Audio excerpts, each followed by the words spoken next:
Hello, and welcome to Activating Sustainability, the Anthesis podcast. I'm your host, Chris Peterson. Today's discussion is all about leading through uncertainty and in this moment. On this episode, we're speaking with Ben Wielgus, Head of Sustainability at Informa, and a dedicated sustainability professional working to make value creation for multiple stakeholders something the business wants to and can deliver. Ben is speaking today as a thought leader in the sustainability space, and the opinions he shares are his and not necessarily those of Informa. Along with Ben, we've got Ben Hayman joining us, who's an executive director in Anthesis Group's leadership and change team, and was one of the lead authors on the recent Leading Through Uncertainty research. Welcome to the podcast. Thanks so much for doing this. Oh, you're very welcome. It's good to meet you all. Thanks for having us. Maybe to get us started, given the depths of both of your experiences, how are you seeing and thinking about the current moment of sustainability? Yeah, I was thinking about this in advance, and the truth is I think we all think sustainability is in crisis at the moment, but I don't think it's the crisis we think it is, and I'm increasingly thinking it's of our own making. So sustainability has always been challenging, and like a lot of trends, we had our moment in the sun over the last few years. And all of a sudden, the situation has changed, and persuading people to do things that are sustainable is proving more difficult. We're not just doing it for the moral reasons that we were a few years ago. We're actually having to justify it and build a business case again. But this is exactly what we went through back in 2008 during the last financial crisis, when we moved from CSR, let's give money to charities because it's a good thing to do, to sustainability because it makes our business viable in the long run. And I think we just have to get back into our discipline of explaining to people why sustainability is so great for business and for the world.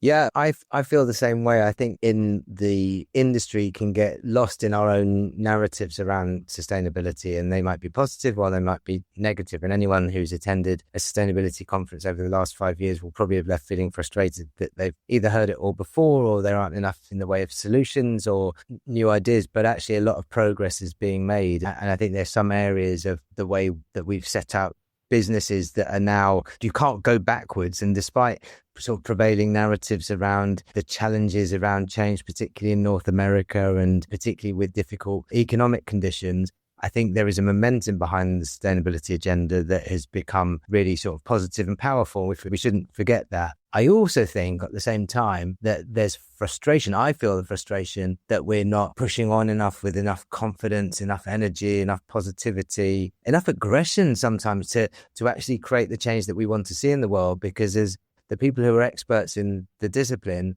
I think it falls on us to set the bar for what good enough looks like. And I think there's a danger that we slip into compliance mode as we are more heavily regulated, or that there's more requirements for reporting, rather than in pioneering mode where we're actually looking to set about creating and maintaining that positive change. So I think for me, it's two sides. Yes, there's positivity and momentum, and we shouldn't forget that. But I think we also shouldn't conversely rest on our laurels, and we should push harder. That positivity and momentum is really key, I think, because we tend to focus on the things we haven't done yet, and the press loves to focus on the few companies that are stepping back because it's a good scandal and it's unprecedented to step back on sustainability. But by and large, I think the majority of companies are still moving on because it makes economic sense. If renewable power is the cheapest power on the planet, of course we're going to buy that and invest in that. So I think we've got to stop kicking ourselves and worrying about the stuff that isn't happening and focus on how do we actually go forward. I think while there is momentum, making sure that we then understand how to use that positive energy, but also the facts around the change that we're experiencing, and let other people in organizations that we work in understand and relate to the idea of positive change through sustainability in ways that will connect with their agendas as well, and not just sort of say, oh, aren't we fantastic? And isn't it wonderful that sustainability is moving on and progressing at such speed or with such consistency? Let's make it as relevant as possible to different stakeholders as well. Maybe there's a couple of pieces I'd love to unpack within that. So one is the sense of clients versus pioneering that Ben Hayman, you mentioned, right? And I think the CSRD experience has been an interesting chapter in the sustainability story over the last little bit. And so maybe, Ben, could you reflect a little bit on how you've seen that within the space? You said the magic acronym there, didn't you? CSRD. We've almost done this to ourselves. It's sort of the challenges we're facing are somewhat self-inflicted as a profession because we really wanted to measure everything. And we love a bit of regulation because in theory, it makes our job easier because we've got a stick now we can go and hit people with and it got us lots of attention. But what's happened, I think, is that we've become so focused on measurement and compliance, we've forgotten to do the stuff that inspires people to change. And a lot of what we're trying to do as a team, as colleagues, is figure out what do we have to measure and how rigorously do we have to measure it. And then let's put every ounce of energy we've got beyond that into making the change and tell people about that, because that's what's going to make my colleagues and my peers step up and go, actually, that's cool. I want to be part of that. I want to be part of that change. I want to make my product better. I want to help my customers have a better experience. Not that we've been able to measure something to the incredible detail that the CSRD pushes us towards. And to be honest, I'm hated in the organization sometimes when I turn up and talk about CSRD. But if I talk about a cool new product that we're doing on sustainability or how we've helped a client solve a problem, I think that's really exciting. And I don't want to say we're going to get back to basics, because for many people, basics is reporting. But we need to stop ourselves hiding in that safe space of reporting and instead go back onto the frontiers, as Ben, you talked about, and put ourselves at risk of being pushed back on, because what we're doing is trying to persuade people of a different way of doing things, rather than making them do the compliance. I think to build on that as well, Ben, I think we've become so focused on CSRD and other kind of regulatory requirements, we forget what the broader business really cares about. And, plugging into those metrics, I think, is really, really important as well. And we can't ignore compliance, and we can't ignore what good practice in measurement looks like and reporting looks like. But we also need to get our heads up and go, well, what do people across the organization, what do my colleagues care about? What are they measuring? What are the business obsessing over? What are the shareholders or stakeholders within the business really focusing on right now? And how can we contribute to that story, or at least integrate our offer into that story as well? Because we can. I mean, more often than not, we can. It's just that we're sort of looking down and in rather than up and out. It was one of the points that came out of the study that we've done recently around leading in uncertainty, that the kind of imperative or requirement for sustainability leaders to align the agenda with the broader business agenda. Otherwise, you get lost or you get bucketed somewhere, which isn't part of core business and core performance success, which is really, really important. Really keen to dig in terms of how do we get past this as we go forward. But just before we do, there's one other piece that, Ben, you had shared when we had a chance to connect previously about kind of the exhaustion in the field at the moment, what I thought was really grateful and valuable context and kind of getting the facts on the table as we think about where we go from here. Yeah, I think you caught me in a vulnerable moment when we were talking about that. So I think this is true. One of the great things about what we've been through as a sustainability profession in the last few years is that we have been front and center. We were the flavor of the day. We've got, over 2 or 3 years, people were really excited about what sustainability could deliver, because everyone wants to come to work knowing they made the world a better place. And it links with the wider purpose conversation as well. People want to feel like what they're doing has meaning and not creating harm on a day-to-day basis. So sustainability was famous for a while. We got extra resources. We were trying to do big projects. We had the bravery to do that. We hired more people, but we also got new regulations, new frameworks. The expectations were more. Internal audit and external audit started showing up. Like the wave of change and growth that came over us meant that we had to grow as professionals. I've never worked so hard in my life, and many of my peers have worked even harder than that. And I think we're tired.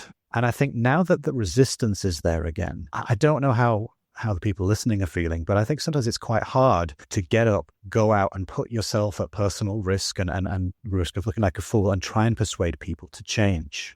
Whereas it's quite easy when you're tired to sit at the computer and open up an Excel sheet or whatever reporting platform you use and just check some data and see if we can refine the data a bit, because that's safe. No one's going to come and bother me. No one's going to shout at me. No one's going to call me a fool or a hippie tree hugger or a sheeple or whatever else.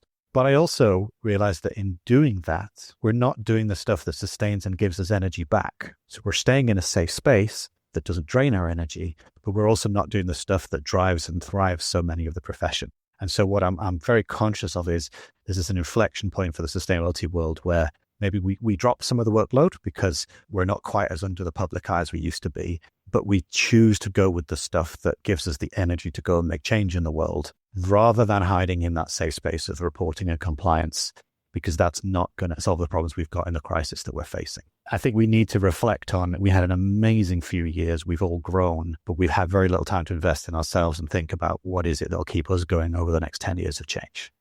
Yeah, no, I love that insight, because that aligns with so much of what Ben Hayman and I and our peers and colleagues are hearing across the space, but articulated in such a valuable way. So I'm going to shift us to how do we inspire change within the organizations. How do we build this momentum? And as you both think about kind of big picture, what are some of the things that you're finding working today? Or Ben, as you think about that challenge, how do you shift gears and find that next kind of bucket of energy to keep moving? There's so many things I could talk about here. I think some of it is remembering that sustainability, a bit like the medical profession and a few others, we do have a tendency towards martyrdom. We'll work extra long, we'll work extra hard. Chris, just before we started the call, you were saying how you'd been involved in a development project in Africa. And it's possible to throw every hour of every day into that and skip meals and give that to the people that you meet. But then you're not able to do the work that you do. So that idea of just being aware that you need to look after yourself and recharge is key. I think we've got to recognize we've got to do the basic job we've got to do around reporting, compliance, indices, measurement, and we have to do that well. But being honest with ourselves that maybe there's some places we could just duct tape it together and move on. There's certain metrics that I just don't feel are going to make a strategic difference to the business. And if we're required to measure them, let's do it to the minimum level of quality we need to. And if we don't have to measure it, let's not measure it. But for me, the stuff that really flips the narrative, rather than that self-care and safe space stuff, is find the allies out there who can really work with us. And we've had great experience over the 5 years working with Ben, with your team, with Given and Anthesis. And we come out of those sessions energized because we can find the way forward. And then I think for me, if I don't get out in the business and talk to the people in the business on a really regular basis and find the stories that they're proud of around what they're doing on sustainability responsibility, I sort of lose momentum myself. So I know I've got to get out there. It's quite hard to do. It's expensive. It takes time. But when you're out there, you hear all of the amazing things that people are doing and think, well, how do I share that with others? How do I catalyze that so that it's not me haranguing people, but we're going out there as storytellers and champions of the great stuff people are already doing and helping them do that. And we said a few times in our team is how do we help people be the human beings at work they want to be? Because as I said, they want to actually walk away from that at the end of the day and be proud of what they're doing. Ben, we work together a fair amount. How do you keep your energy levels going? Because you're working with a lot of people trying to inspire them to do more. That's a really interesting one because I think for us as consultants and advisors and partners as well, I think, personally, I get a lot of my energy from that variety. I think that's just the way my brain works. It's, I enjoy working with you and your team, and I enjoy having to toggle to switch to another challenge in another type of industry and another type of team. So I certainly get a lot of personal energy from that requirement for dexterity. And the other thing that I think provides energy is learning. So you learn something new, you achieve something personally, which is the sort of, it could be the accumulation of knowledge, but ideally the accumulation and then use of that knowledge. And I think that is massively rewarding and that provides energy. So as a consultant or advisor or partner, that is a very useful kind of reciprocal relationship that we have with our clients. We advise and we provide guidance based on our experience and our analysis of the situation. But we also get, again, I can't speak for all of my colleagues and peers, but I get a lot of energy from the interactions that I have with you and your team and my other clients as well. And it's very positive because, as you say, there are lots of people in the space who are genuinely nice, hugely insightful, massively experienced and really interesting and very ambitious as well. So I think once you're on a program of work, you get a lot of collective energy from that experience. I think where energy dissipates slightly is where you then have to try and put that change into practice. And you see the stuff that pulls you down is where you get into the quagmire of the bureaucracy of the organization that you're facing, or suddenly something gets slammed down, a door gets slammed in your face that you thought was open, and the agenda shifts within an organization, and suddenly the work that you're doing becomes a report that exists on the shelf rather than a set of actions that exist in a plan. And that's hard. That feels hard to take. And more than losing energy, it creates frustration. And I think the danger there is that frustration, it turns to detachment. And if you become increasingly and continually frustrated, I think you start to think, well, what's the point? What is it that I'm actually doing? What is the change that I'm creating? Because no one gets into this industry just to tick boxes or stay comfortable for a couple of years. Everyone's here because they want to create change. And we know that it's important that change happens quickly. So I think everyone's restless for that. So I think anything that stifles that or puts a lid on that can create, frustration and ultimately detachment. I'm chuckling away because with a few notable exceptions, I think our profession is exceptionally bad at recognizing our achievements because we're always looking at, there's another problem we've got to fix, or we haven't done it perfectly, or there's still people who need help. And actually, whenever I gather my team together, which we've been lucky enough to do once a year, is to bring the whole team together. We do an exercise at the start where we reflect on how things have moved on in a year and how much we've achieved. And it's always shocking. There'll be 100, 150, 200 post-its on the wall of stuff we've achieved. And I'm sure that's the only tip of the iceberg. And it's not just my team that does that. It's the whole organization that's been incentivized. And you can sit back now after 3 or 4 or 5 years and go, wow, actually, we are in such a better place than we were, because although we're always focused on changing solutions, we've seen 50 or 80% reduction in waste, in carbon. We've seen hundreds of thousands of people connected, but we sort of forget that because we're always looking at the next bit. And I think that's a source of resilience for me. I have to do that. And I have to find I bring that to the team and I help them see that as well. Because when you're in the depths of the spreadsheet, that's a problem. We can all come up with these lofty plans, but that bit, that magic of transforming the plan, maybe even deciding which bits of the plan you don't do yet, but these are the open doors. And that's actually how I got my job. Was I was able to demonstrate that I'd taken a 31-point strategic plan. I don't know how you can have 31 points on a strategic plan. And we actually went around a business and we implemented it in 30 different operating divisions by picking the 2 or 3 bits that each will do and celebrating the 10 or 15 bits of that plan they had already done. And we try and do that now. If I might go back, though, I think you also touched on something else, and this is going to make me sound terribly arrogant, but bear with me.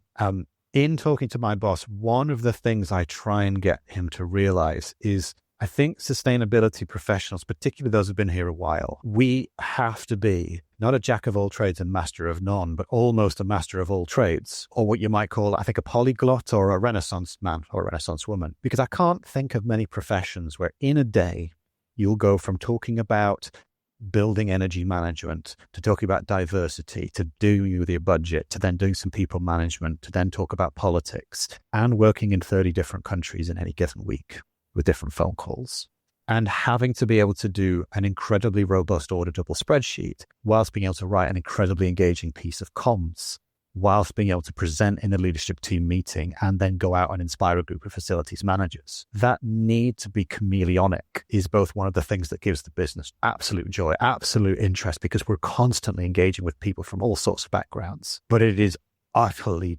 exhausting.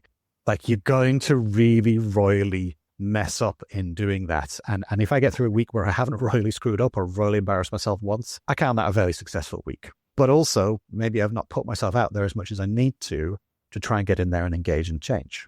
So I sort of find that the variety is great, but it's also a double-edged sword. But it's the stuff that, if you get it right, it can be really engaging. There's an interesting thing in there as well, Ben, about your role within your team, because you're a leader within your team. So people are looking at you for inspiration and they want you to be inspired as a pioneer. So actually they want to see you putting yourself out there and taking risks and doing things. But also, you're going to need to embody consistency and surety and give them comfort that you're doing the right thing. So how do you manage that tension? Because we all have different hats that we wear within the context of the profession.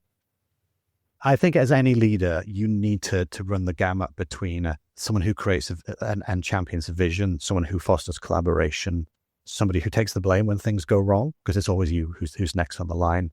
You have to be an authoritarian sometimes.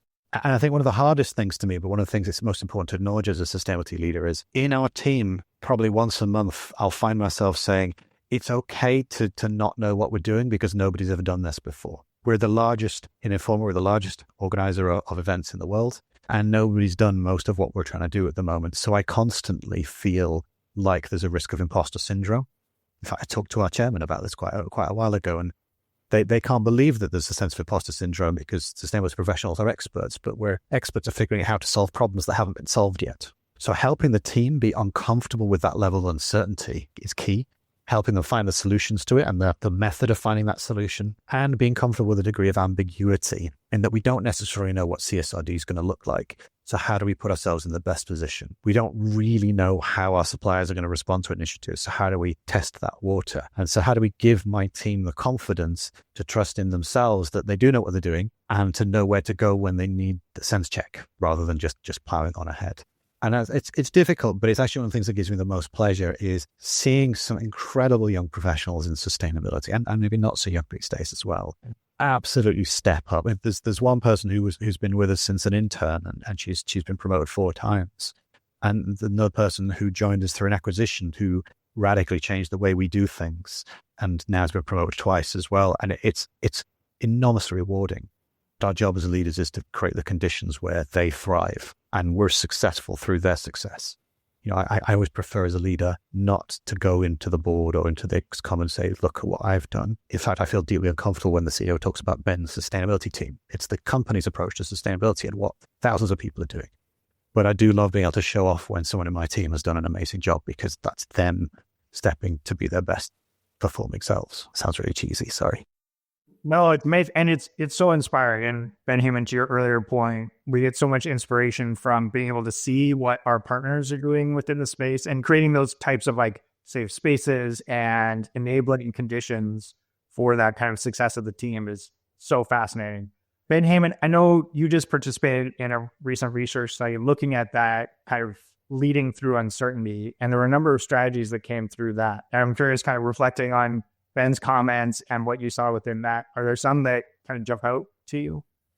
Yeah, definitely. I mean, the Leading in Uncertainty report that we've just created was based on a research study of employees in UK organisations. And we were largely asking them questions about the qualities and attributes that they were looking for in leaders in difficult and challenging times. So we were particularly looking through the lens of purpose and sustainability. And when we asked the question, what are the key attributes or qualities of leaders in navigating difficult times, the answers were really clear and also massively simple. Which is what I really liked about them, because it gives any leader a very short checklist of things that they should be doing every day and an easy way to control against either sort of laziness or sloppiness or distraction, because we're all distracted by multiple things at any time. The top three qualities that people were looking for in their leaders were clear communication. So that was number one by some considerable margin. So clarity in what you were telling people and how you were showing up. And again, I think it's easy to forget how important communication is when you're focused on the doing or the delivering or the complying or the conversations that you should be having with your stakeholders. Clear communication to the people that you're leading, and not just seeing your team as the people that you're leading, but if you're in a position like Ben is, the whole of the organization. So how do we communicate effectively with a really diverse, dispersed group as well? So it's a challenge. It's an easy thing, again, easy thing to say, difficult thing to do. So clear communication was one. Then the second was positive energy, which I really love as well, going back to our earlier conversation, because what we're doing is tiring and what we're doing doesn't always feel positive. And certainly the conditions that we're working into and the insight that we have around the state that the world is in now, whether it's socially or environmentally, can feel really draining. But positivity is absolutely key for leadership, and people are looking to their leaders to provide them with some of that energy that we talked about to go again, to push harder, to be the pioneers. So we have to work out ways of topping up the tank as leaders, and remember that when we walk into the room or when we join the call or when we stand up in front of a crowd, that people are looking at us, they're looking at our demeanor, they're looking at how we show up, they're listening for clues as to how they should be behaving or how they should be perceiving the level of success that we're experiencing. And that positive energy is absolutely critical in leading through uncertainty. And then the third, which was very gratifying, was having clarity and consistency around your purpose. So this might not be a solid articulation of every individual's purpose or every organizational purpose, but being consistent about what it is that you believe in and your long-term agenda, and the way you might achieve that long-term agenda may change, and that's by virtue of necessity. And it often is the case that we have to adapt in order to achieve our goals. But being clear and consistent in your purpose was really, really important to people.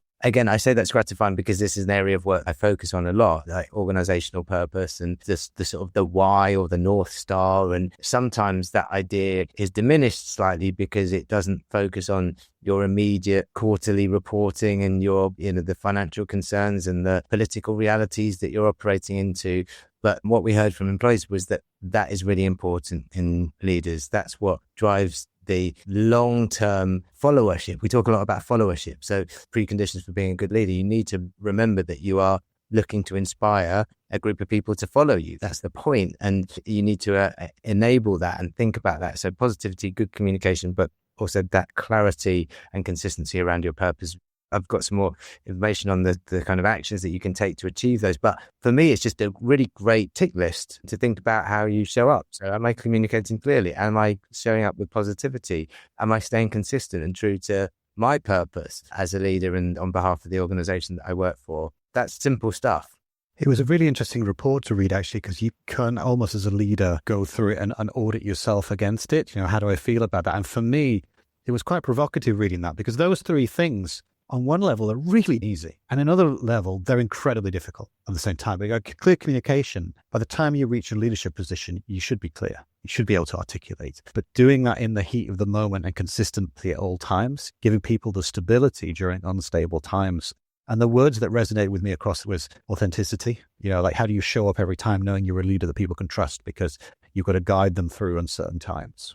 I think there's an integrity to it. If you are going to have to change your targets, or if you've missed a target, be really clear why. What's the decision there? And sometimes it might just be you've got screwed over, but a lot of times it's actually we're needed to balance people, profit, and planet. Sometimes planet doesn't always win out. And there's an old word I think which needs to come back into fashion, which is the idea and concept of honor, and honoring the stakeholders that you work with, and honoring your team, that you're here to help support them be great, rather than trying to kind of self-aggrandize yourself. And I think that's what, when you hear clear communication, it's not about being able to put a PowerPoint slide together. It's about always showing up in that right way. I think that comes with energy, because if you're being your authentic self, of course, it's going to have energy.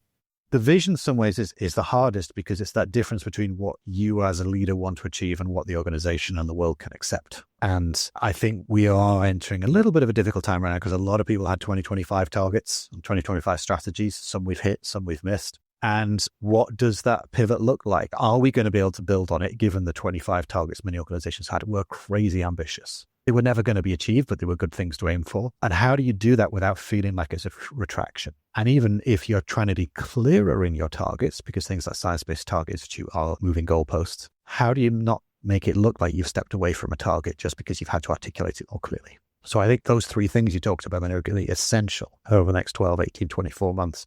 As so many organizations have to grapple with the promises they made and the reality they're living in.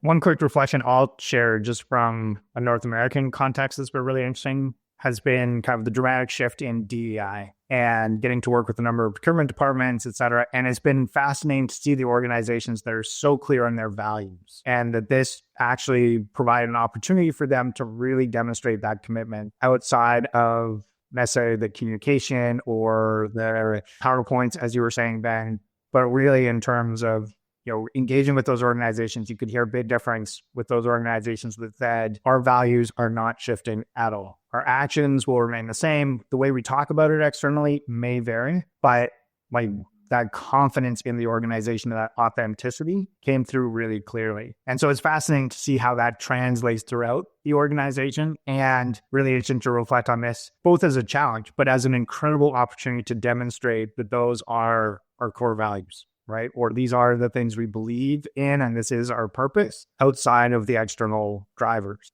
And so it really is that kind of opportunity to prove those commitments when the going is tough, as you said. I think, there's an old adage about integrity being what you do when nobody's watching. But I think in this case, it's what you do when everyone's watching, So it's how do you deliver that clarity and purpose and the integrity and the quality of your values when there's greater scrutiny on what it is you're actually doing? And not just scrutiny, that sometimes you're going to be breaking the law unless you're careful. So you have to be uber conscious of that without losing sight of why it is you're here and why it is your people are here as well. I think I'm worried about the green hushing, where they're doing this anyway. They're just doing it below the radar, because I think that creates a sense of retreat where maybe it exists. And I think ultimately we've got to hope that culture and human beings will prevail. But sometimes it is quite difficult to be human beings on a quarterly profits targets. And that's also what I think sustainability and DE and I have been trying to do, is help us all be decent people in sometimes structures that don't necessarily create that long-term thinking. So curious, as both of you look ahead to the next kind of 6 to 12 months, what are some of the priorities or tactics that you're thinking about putting in place to execute on some of these ambitions and approaches? A lot of stuff. And I think maybe lessons for myself, which will probably come out throughout this conversation, is the first thing is you need to sustain yourself as a leader. How do I make sure that I've got the energy and the resilience to show up for my people? I think there is an element of being confident in trying to stick to your guns and your principles, but recognize where you might need to bend. And ultimately, I think we're going to have to make some really tough choices about where we put our personal and corporate energies and resources. And I'm a massive believer in what I've often called the MacGyver approach, or just duct taping stuff together so that it keeps going while you focus on the stuff you really need to change. And for me, there's one strategic program that I want to, in 5 years' time, know if I do nothing else with my life in the next 5 years, that's the thing I want to look back on and say, I gave it everything I could because it will make the biggest legacy difference. And I think as long as I know what that North Star is, where I want to put my time into, I can be comfortable with everything else. But I also know it's a 5-year goal. So I've got to have the team and the energy and create the excitement for everybody else because you can't get there by yourself because you will have a meltdown. So I think that all kind of links back to what you said, Ben, really clear with myself and with others what we need to do and turn up with the energy to have that positivity where people know that it's going to be all right at the end of it. Well, as a kind of partner and a guide for multiple different types of businesses at different stages in their journey towards sustainable performance, I think my job in the next few years should be enabling people to take that reset moment that Ben's described, enabling people to see the successes that they've achieved, but also challenging them to push further and go harder and move faster. And I think that's difficult as an advisor because I've always been schooled in really understanding my client's business, providing pragmatic approaches to ensure that we can actually get stuff done. And however small it is, we can incrementally create a sort of positive change in understanding both the culture and the operation that we're working into.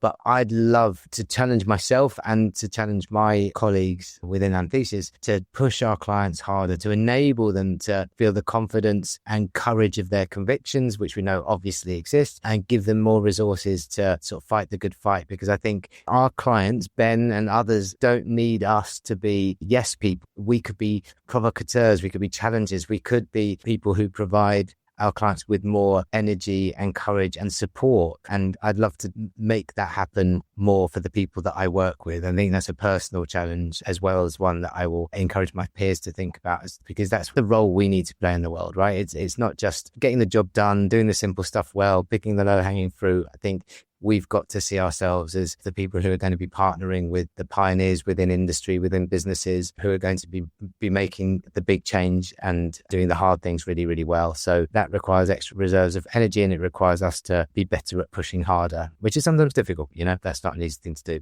The only other thing which I think is really important is the idea of a broader base of education that we can provide, all of us can provide in the sustainability industry for people across our businesses, so that they are both inspired to act and to get involved, but also have sort of base levels of understanding of some of the things that we are talking about. So it's less othering. It doesn't feel like something that exists somewhere else in the business. It feels like something that is relevant to what I do, whoever I am, wherever I work. Yeah, amazing. We'd love to get just a final word of wisdom from each of you as we look ahead or reflecting on this conversation or others you've had within the space. A final word of wisdom. Well, I think the final word is just to remember to do the simple things really well. If you're a leader within sustainability, and we should all consider ourselves to be leaders in this space because we need more followers. So I think our role naturally has to be leaders, whatever we do, whatever our job title. Communicate well, show up with energy, and understand your purpose and stay consistent. I think it's really, really important that we repeat the good things that we could be doing rather than invent the new things that we could be doing. So let's do those three things well. I think it will make a difference.